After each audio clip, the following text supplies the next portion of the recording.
Fleeting, stolen naps called lapses or microsleep occurred at the rate of 3 or 4 an hour as in real sleep. Eyelids, drooped, heartbeat slowed. Each lapse lasted just a fraction of a second. Sometimes the lapses were periods of blankness.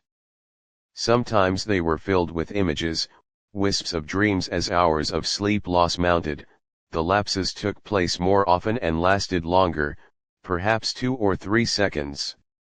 Even if the subjects had been piloting an airliner in a thunderstorm, they still couldn't have resisted micro-sleeps for those few priceless seconds, and it can happen to you, as many who have fallen asleep at the wheel of a car can testify.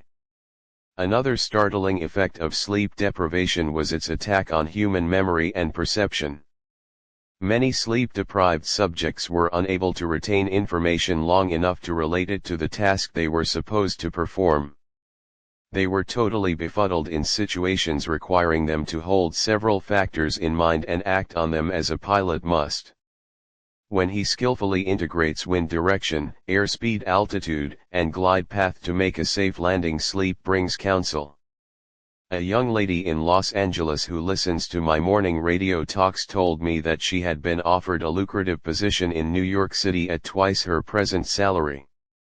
She was wondering whether to accept or not and prayed prior to sleep as follows: "The creative intelligence of my subconscious mind knows what is best for me. Its tendency is always life-ward, and it reveals to me the right decision which blesses me and all concerned. I give thanks for the answer which I know will come to me." She repeated this simple prayer over and over again as a lullaby prior to sleep, and in the morning she had a persistent feeling that she should not accept the offer. She rejected the offer, and subsequent events verified her inward sense of knowing, because the company went bankrupt in a few months following their offer of employment. To her, the conscious mind may be correct on the facts objectively known, but the intuitive faculty of her subconscious mind saw the failure of the concern in question and prompted her accordingly, saved from certain disaster. I will illustrate how the wisdom of your subconscious mind can instruct you and protect you relative to your request for right action as you go to sleep. Many years ago, before the Second World War, one was offered a very lucrative assignment in the Orient, and one prayed for guidance and the right decision as follows: "Infinite intelligence within me knows all things, and the right decision is revealed to me in divine order. I will recognize the answer when it comes." I repeated this simple prayer over and over again as a lullaby prior to sleep, and in a dream came the vivid realization of things to come 3 years hence. An old friend appeared in the dream and said, "Read these headlines." Don't go. The headlines of the newspaper which appeared in the dream related to war and the attack on Pearl Harbor. Occasionally the writer dreams literally. The aforementioned dream was undoubtedly a dramatization of the subconscious mind, which projected a person whom I trusted and respected to some. A warning may come in the form of a mother who appears in a dream. She tells the person not to go here or there, and the reason for the warning: your subconscious mind is all-wise. It knows all things. Oftentimes it will speak to you only in a voice that your conscious mind will immediately accept as true. Sometimes your subconscious will warn you in a voice which sounds like that of your mother or some loved one, which may cause you to stop on the street, and you find if you had gone another foot, a falling object from a window might have struck you on the head. My subconscious mind is one with the universal subconscious, and it knew the Japanese were planning a war, and it also knew when the war would start. Dr. Ryan, director of the Department of Psychology at Duke University, has gathered together a vast amount of evidence showing that a great number of people all over the world see events before they happen, and in many instances are therefore able to avoid the tragic event which was foreseen vividly in a dream. The dream which I had showed clearly the headlines in the New York Times about 3 years prior to the tragedy of Pearl Harbor. In consequence of this dream, I immediately cancelled the trip, as I felt a subconscious compulsion to do so. 3 years later, the Second World War proved the truth of the inner voice of intuition. Your future is in your subconscious mind. Remember that the future, the result of your habitual thinking is already in your mind except when you change it through prayer. The future of a country likewise is in the collective subconscious of the people of that nation. There's nothing strange in the dream I had wherein I saw the headlines of the New York newspapers long before the war began. The war had already taken place in my mind and all the plans of attack were already engraved on that great recording instrument, the subconscious mind or collective unconscious of the universal mind. Tomorrow's events are in your subconscious mind, so are next week's and next month's, and they may be seen by a highly psychic or clairvoyant person. No disaster or tragedy can happen to you if you decide to pray. Nothing is predetermined or foreordained. Your mental attitude, for example, the way you think, feel, and believe determines your destiny. You can, through scientific prayer, which is explained in a previous chapter, mold, fashion, and create your own future. Whatsoever a man soweth, that shall he also reap. A catnap nets him 15,000. One of my students mailed me a newspaper clipping 3 or 4 years ago about a man called Ray Hammerstrom, a roller at the steel works in Pittsburgh operated by Jones and Laughlin Steel Corporation. He received 15,000 for his dream. According to the article, the engineers could not fix a faulty switch in a newly installed bar mill which controlled the delivery of straight bars to the cooling beds. The engineers worked on the switch about 11 or 12 times to no avail. Strom thought a lot about the problem and tried to figure out a new design which might work. Nothing worked. One afternoon he laid down for a nap, and prior to sleep he began to think about the answer to the switch problem. He had a dream in which a perfect design for the switch was portrayed. When he awoke, he sketched his new design. According to the outline of his dream, this visionary catnap won hammers from a check for 15,000. The largest award the firm ever gave an employee for a new idea how a famous professor solved his problem in sleep. Dr. H. V. Recht, professor of Assyrian at the University of Pennsylvania, wrote as follows: "One Saturday evening I had been weary myself in the vain attempt to decipher 2 small fragments of agate which were supposed to belong to the finger rings of some Babylonians. About midnight, weary and exhausted, I went to bed and dreamed the following remarkable dream. A tall thin priest of Nur about 40 years of age led me to the treasure chamber of the temple, a small low-ceilinged room without windows, while scraps of agate and lapis lazuli lay scattered on the floor. Here he addressed me as follows: the 2 fragments which you have published separately on pages 22 and 26 belong together and are not finger rings. The first 2 rings served as earrings for the statue of the god. The 2 fragments you have are the portions of them. If you will put them together, you will have confirmation of my words." I woke at once, examined the fragments, and to my astonishment, found the dream verified. The problem was then at last solved. This demonstrates clearly the creative manifestation, his subconscious mind, which knew the answer to all his problems, how the subconscious worked for a famous writer while he slept. Robert Louis Stevenson, in one of his books Across the Plains, devotes a whole chapter to dreams. He was a vivid dreamer and had the persistent habit of giving specific instructions to his subconscious. Every night prior to sleep, he would request his subconscious to evolve stories for him while he slept. For example, if Stevenson's funds were at a low ebb, his command to his subconscious would be something like this: "Give me a good thrilling novel which will be marketable and profitable." His subconscious responded magnificently. Stevenson says these little brownies, the intelligences and powers of his subconscious, can tell me a story piece by piece like a serial and keep me its supposed creator all the while in total ignorance of where they aim. And he added that part of my work which is done when I am up and about, while he is consciously aware and awake, is by no means necessarily mine, since all goes to show that the brownies have a hand in it. Even then sleep in peace and wake in joy to those who suffer from insomnia. You will find the following prayer very effective. Repeat it slowly, quietly, and lovingly prior to sleep.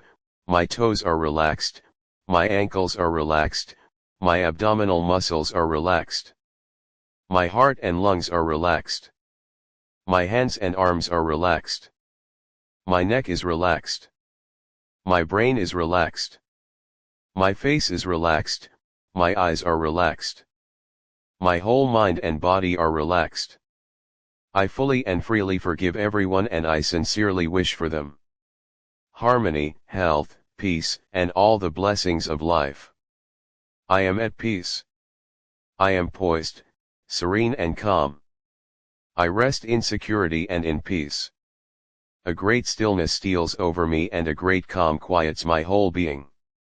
As I realize the divine presence within me, I know that the realization of life and love heals me. I wrap myself in the mantle of love and fall asleep filled with goodwill for all throughout the night. Peace remains with me and in the morning I shall be filled with life and love. A circle of love is drawn around me. I will fear no evil for thou art with me. I sleep in peace. I awake in joy and in him I live, move, and have my being. Summary of your aids to the wonders of sleep. 1. If you are worried that you will not wake up on time, suggest to your subconscious mind prior to sleep the exact time wish to arise and it will awaken you. It needs no clock. Do the same thing with all problems. There is nothing too hard for your subconscious. 2. Your subconscious never sleeps. It is always on the job. It controls all your vital functions. Forgive yourself and everyone else before you go to sleep and healing will take place much more rapidly. 3. Guidance is given you while you are asleep. Sometimes in a dream the healing currents are also released and in the morning you feel refreshed and rejuvenated. 4. When troubled by the vexations and strife of the day, still the wheels of your mind and think about the wisdom and intelligence lodged in your subconscious mind which is ready to respond to you. This will give you peace, strength, and confidence. 5. Sleep is essential for peace of mind and health of body. Lack of sleep can cause irritation, depression, and mental disorders. You need 8 hours sleep. 6. Medical research scholars point out that insomnia precedes psychotic breakdowns. 7. You are spiritually recharged during sleep. Adequate sleep is essential for joy and vitality in life. 8. Your tired brain craves sleep so hungrily that it will sacrifice anything to get it. Many who have fallen asleep at the wheel of an automobile can testify to this. 9. Many sleep-deprived people have poor memories and lack proper coordination. They become befuddled, confused, and disoriented. 10. Sleep brings counsel prior to sleep. Claim that the infinite intelligence of your subconscious mind is guiding and directing you. Then watch for the lead which comes perhaps on awakening. 11. Trust your subconscious completely. Know that its tendency is always life word. Occasionally your subconscious answers you in a very vivid dream and a vision in the night. You can be forewarned in a dream in the same way as the author of this book was warned. 12. Your future is in your mind now based on your habitual thinking and beliefs. Claiming infinite intelligence leads and guides you and that all good is yours and your future will be wonderful. Believe it and accept it. Expect the best and invariably the best will come to you. 13. If you are writing a novel, play or book or are working on an invention, speak to your subconscious mind at night and claim boldly that its wisdom, intelligence, and power are guiding, directing and revealing to you the ideal play, novel, book or revealing the perfect solution, whatever it may be. Wonders will happen as you pray this way. Chapter 14, Your Subconscious Mind and Marital Problems. Ignorance of the functions and powers of the mind is the cause of all marital trouble. Friction between husband and wife can be solved by each using the law of mind correctly. By praying together, they stay together. The contemplation of divine ideals, the study of the laws of life, the mutual agreement on a common purpose and plan and the enjoyment of personal freedom bring about that harmonious marriage, that wedded bliss, that sense of oneness where the two become one. The best time to prevent divorce is before marriage. It is not wrong to try to get out of a very bad situation, but why get into the bad situation in the first place? Would it not be better to give attention to the real cause of marital problems, in other words, to really get at the root of the matter involved? As with all other problems of men and women, the problems of divorce, separation, annulment, and endless litigation are directly traceable to lack of knowledge of the working and interrelationship of the conscious and subconscious mind, the meaning of marriage. Marriage to be real must first be on a spiritual basis. It must be of the heart, and the heart is the chalice of love. Honesty, sincerity, kindness, and integrity are also forms of love. Each partner should be perfectly honest and sincere with the other. It is not a true marriage when a man marries a woman for her money, social position, or to lift his ego, because this indicates a lack of sincerity, honesty, and true love. Such a marriage is a farce, a sham, and a masquerade. When a woman says, "I am tired working, I want to get married because I want security," her premise is false. She's not using the laws of mind correctly. Her security depends on her knowledge of the interaction of the conscious and subconscious mind and its application. For example, a woman will never lack for wealth or health if she applies the techniques outlined in the respective chapters of this book. Her wealth can come to her independent of her husband, father, or anyone else. A woman is not dependent on her husband for health, peace, joy, inspiration, guidance, love, wealth, security, happiness, or anything in the world. Her security and peace of mind come from her knowledge of the inner powers within her and from the constant use of the laws of her own mind in a constructive fashion. How to attract the ideal husband. You are now acquainted with the way your subconscious mind works. You know that whatever you impress upon it, it will be experienced in your world. Begin now to impress your subconscious mind with the qualities and characteristics you desire in a man. The following is an excellent technique. Sit down at night in your armchair, close your eyes, let go, relax the body, become very quiet, passive, and receptive.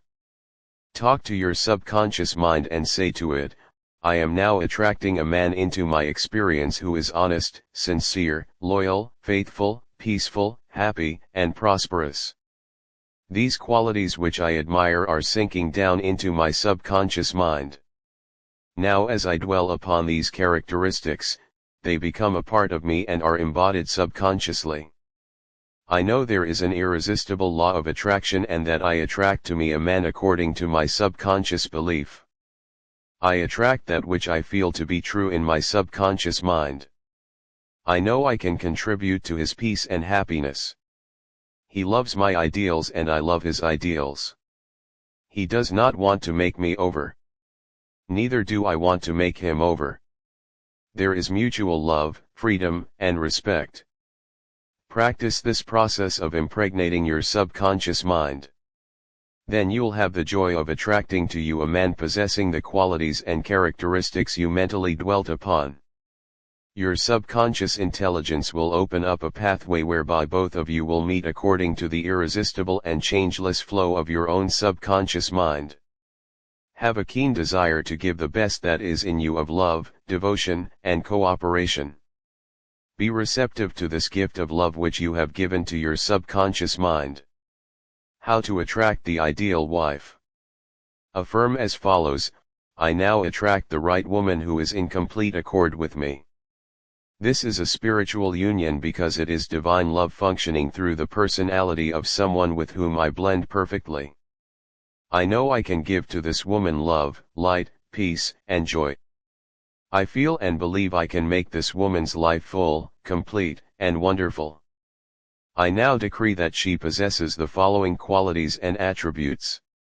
She is spiritual, loyal, faithful, and true. She's harmonious, peaceful, and happy.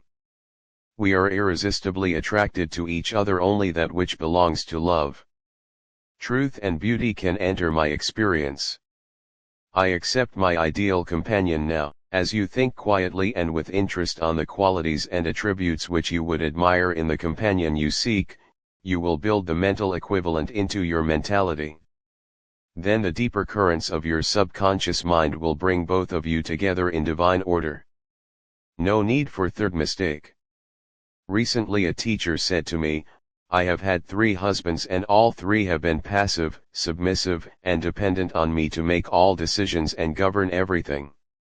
Why do I attract such type men? I asked her whether she had known that her second husband was the effeminate type, and she replied, of course not. I would not have married him. Apparently she had not learned anything from the first mistake. The trouble was with her own personality makeup. She was very masculine, domineering, and unconsciously wanted someone who would be submissive and passive so that she could play the dominant role. All this was unconscious motivation, and her subconscious picture attracted to her what she subjectively wanted. She had to learn to break the pattern by adopting the right prayer process. How she broke the negative pattern. The above-mentioned woman learned a simple truth. When you believe you can have the type of man you idealize, it is done unto you as you believe. The following is the specific prayer she used to break the old subconscious pattern and attracted to her the ideal mate. I am building into my mentality the type of man I deeply desire. The man I attract for a husband is strong, powerful, loving, very masculine, successful, honest, loyal, and faithful. He finds love and happiness with me. I love to follow where he leads. I know he wants me and I want him. I am honest, sincere, loving, and kind.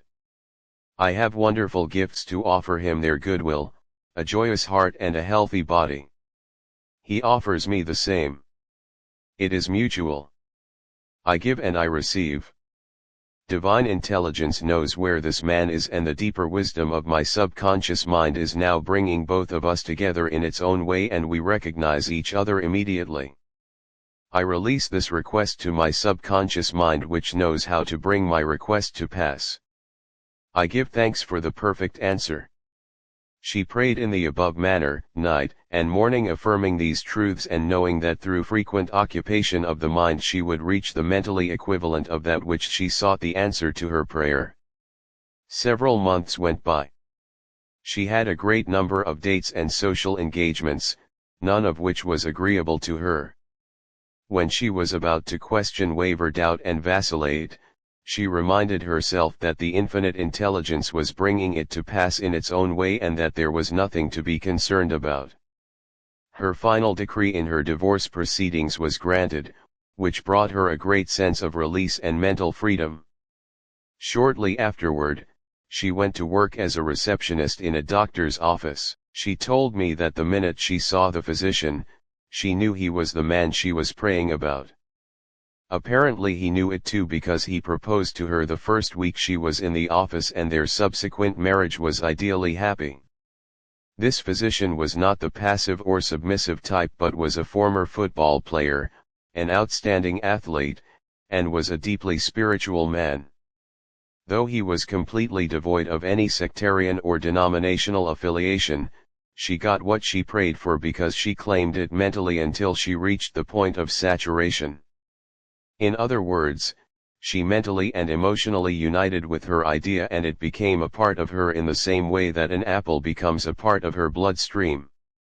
Should I get a divorce? Divorce is an individual problem.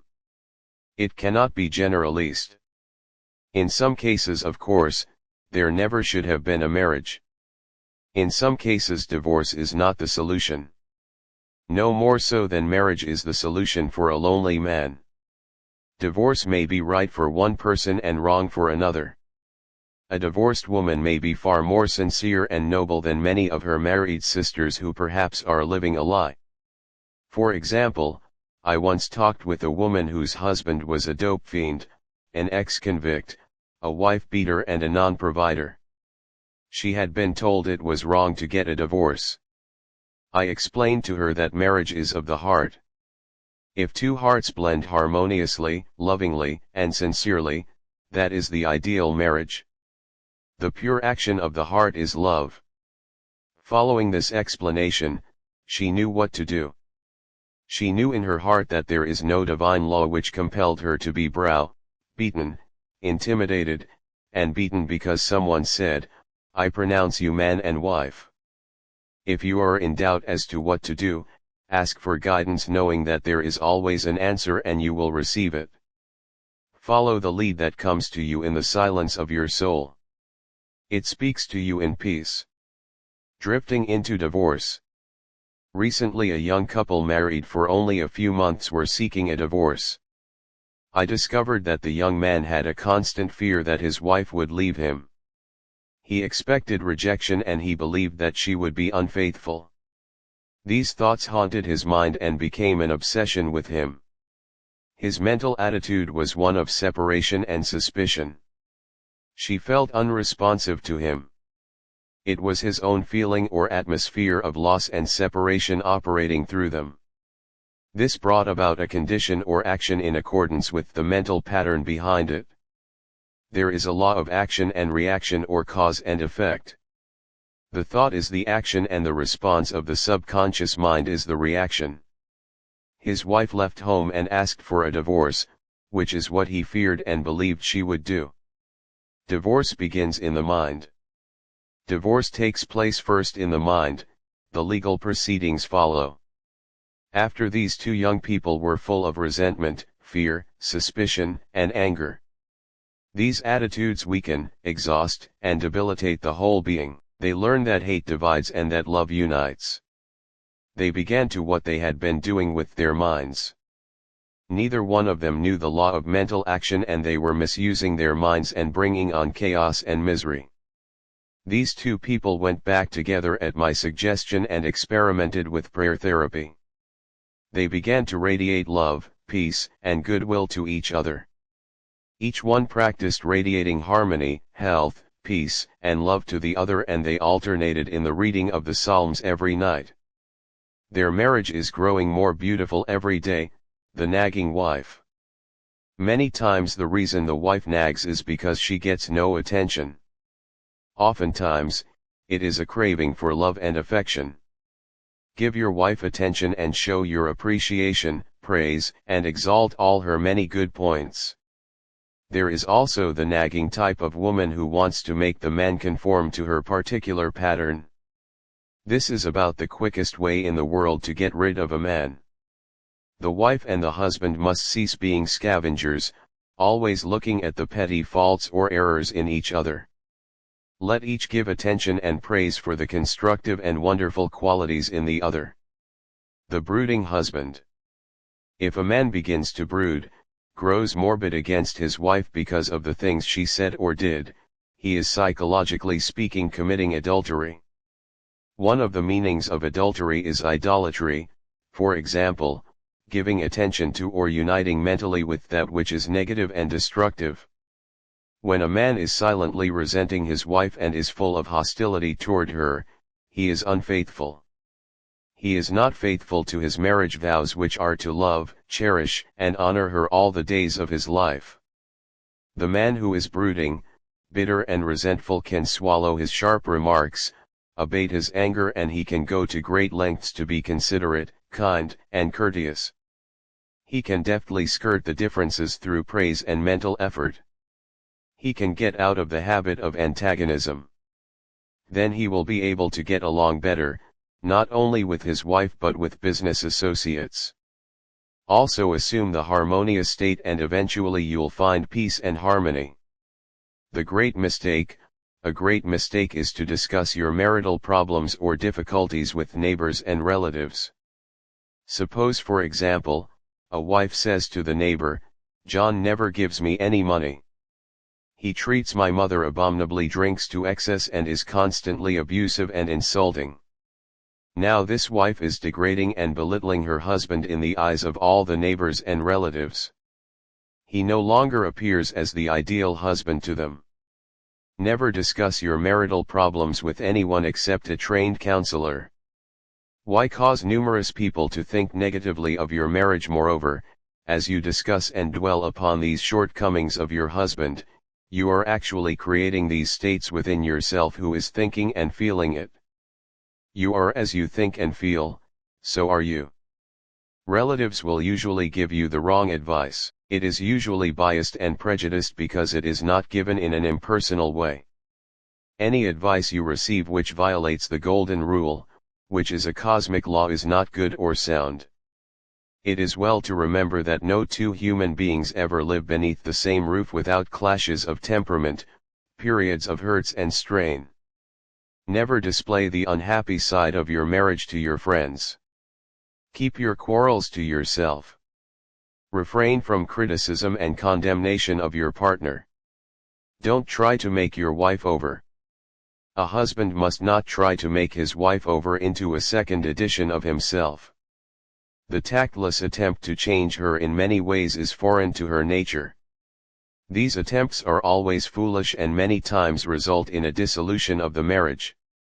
These attempts to alter her, destroy her pride and self-esteem and arouse a spirit of contrariance and resentment that proves fatal to the marriage bond. Adjustments are needed, of course, but if you have a good look inside your own mind and study your character and behavior, you'll find so many shortcomings and they will keep you busy the rest of your life.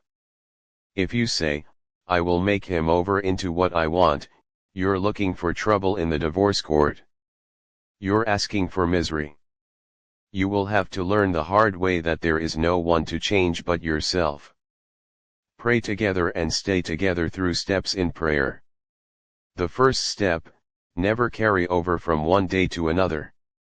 Accumulated irritations arising from little disappointments. Be sure to forgive each other for any sharpness before you retire at night. The moment you awaken in the morning, claim infinite intelligence is guiding you in all your ways, sending out loving thoughts of peace, harmony, and love to your marriage partner, to all members of the family, and to the whole world. The second step: say grace at breakfast. Give thanks for the wonderful food, for your abundance and for all your blessings. Make sure that no problems, worries, or arguments shall enter into the table. Conversation. The same applies at dinner time. Say to your wife or husband, "I appreciate all you're doing and I radiate love and goodwill to you all day long." The third step: the husband and wife should alternate in praying each night. Do not take your marriage partner for granted. Show your appreciation and love, think appreciation and goodwill rather than condemnation, criticism, and nagging. The way to build a peaceful home and a happy marriage is to use a foundation of love, beauty, harmony, mutual respect, faith in God and all things good. Fourth, you do not have to repeat mistakes in marriage.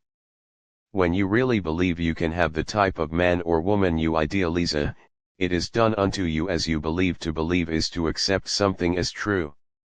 Accept your ideal companion now mentally. 8. Do not wonder how, why, or where you will meet the mate you are praying for. Trust implicitly the wisdom of your subconscious mind. It has the know-how and you don't have to assist it. 9. You are mentally divorced when you indulge in peeves, grudges, ill will and hostility toward your marriage partner. You're mentally dwelling with error in the bed of your mind. Adhere to your marriage vows. I promise to cherish, love and honor him or her all the days of my life. 10. Cease projecting fears to your marriage partner. Project love, peace, harmony, and goodwill and your marriage will grow more beautiful and more wonderful through the years. 11. Radiate love, peace, and goodwill to each other. These vibrations are picked up by the subconscious mind, resulting in mutual trust, affection, and respect. 12. A nagging wife is usually seeking attention and appreciation. She's craving for love and affection, praise, and exalt her many good points. Show her that you love her and appreciate her. 13. A man who loves his wife does not do anything unloving or unkind in word, manner, or action. Love is what love does. 14. In marital problems always seek expert advice. You would not go to a carpenter to pull a tooth, neither should you discuss your marriage problems with relatives or friends. You should go to a trained person for counsel. 15. Never try to make your wife or husband over. These attempts are always foolish and tend to destroy the pride and self-esteem of the other. Moreover, it arouses a spirit of resentment that proves fatal to the marriage bond. Cease trying to make the other a second edition of yourself. 16. Pray together and you will stay together. Scientific prayer solves all problems mentally. Picture your wife as she ought to be: joyous, happy, healthy, and beautiful. See your husband as he ought to be: strong, powerful, loving, harmonious, and kind. Maintain this mental picture and you'll experience the marriage made in heaven, which is harmony and peace. Chapter 15, Your Subconscious Mind and Your Happiness. William James, father of American psychology, said that the greatest discovery of the 19th century was not in the realm of physical science. The greatest discovery was the power of the subconscious. Touched by faith in every human being is that limitless reservoir of power which can overcome any problem in the world. True and lasting happiness will come into your life the day you get the clear realization that you can overcome any weakness. The day you realize that your subconscious can solve your problems, heal your body, and prosper you beyond your fondest dream. You might have felt very happy when your child was born, when you got married, when you graduated from college, or when you won a great victory or a prize.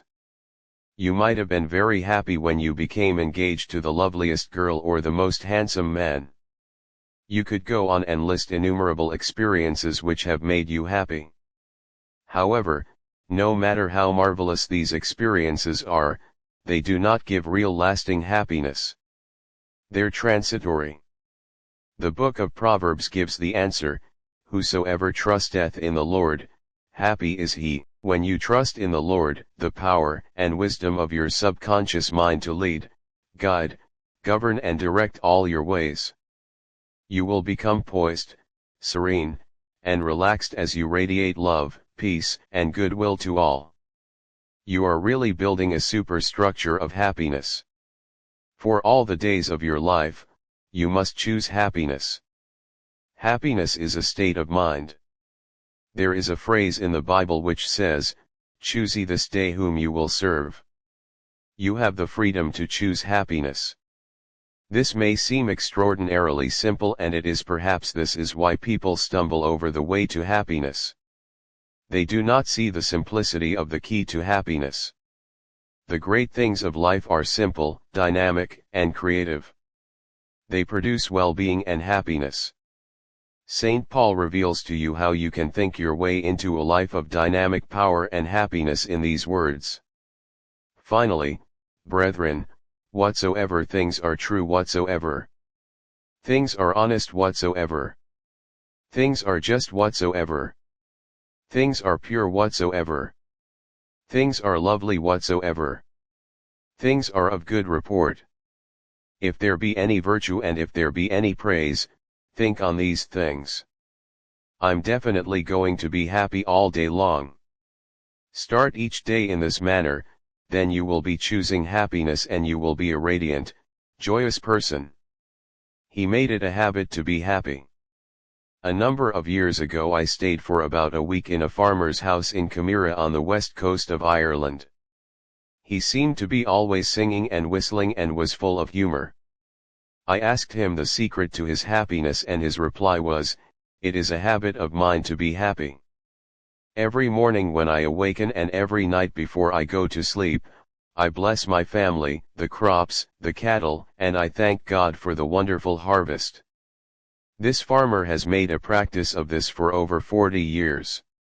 As you know, thoughts repeated regularly and systematically sink into the subconscious mind and become habitual. He discovered that happiness is a habit. You must desire to be happy. There is one very important point about being happy. You must sincerely desire to be happy. There are people who have been depressed, dejected and unhappy so long that were they suddenly made happy by some wonderful, good joyous news, they would actually be like the woman who said to me, It is wrong to be so happy. They have been so accustomed to the old mental patterns that they do not feel at home being happy. They long for the former depressed, unhappy state. I knew a woman in England who had rheumatism for many years. She would pat herself on the knee and say, "My rheumatism is bad today.